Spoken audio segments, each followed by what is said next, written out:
That it is finally time to give my builder grade pantry a makeover. It needs a little bit of character. This is what we're starting off with. Everything is stark white in here. So come with me to transform this builder grade pantry into the pantry of my dreams. Decided to do my pantry makeover when I saw this photo on Pinterest and knew that I needed it in my house as soon as possible. What a lot of people don't tell you about when you're doing DIY projects is that you need to prep absolutely everything. I gave the pantry a deep clean, and then I went and taped off all of the lights where I decided the door was in my way, so it needed to come off the hinges. It was removed. I had so much more space to work with. I need you guys to remember this before shot because it is actually insane. You'd hear with my prep because, again, prep is key, especially when you're painting things. The pantry was prepped. It was time to paint. We're not just painting it on with a paintbrush because I needed a flawless finish on this. Masking up and suiting up because I am using a paint sprayer for this project. It has to be one of the best things I've ever invested in for a DIY project. I loaded up my paint sprayer, and the first thing that we are doing is a primer coat. Although the paint sprayer is extremely handy, no one tells you how truly messy it really is. It is now day 2. We prepped and primed the pantry last night, and today we are painting it with the brown.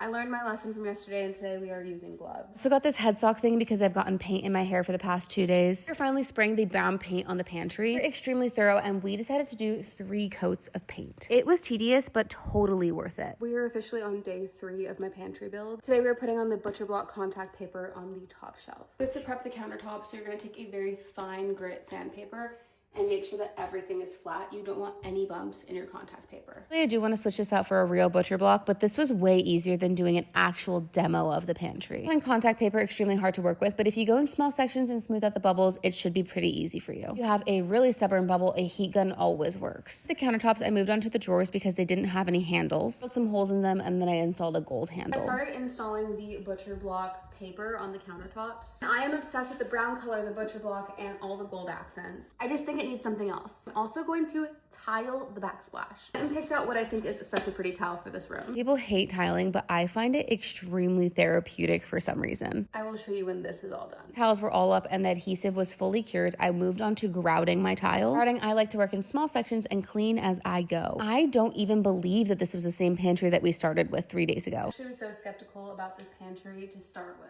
It looks so good. I told you guys to remember what this looked like at the beginning. Here we are, and it is absolutely insane. Obsessed doesn't even describe how I'm feeling. It's quite literally perfection. I feel like this has officially given me the confidence to do anything I want in my house. I'm about to do endless home renovations. I can't wait to show you guys.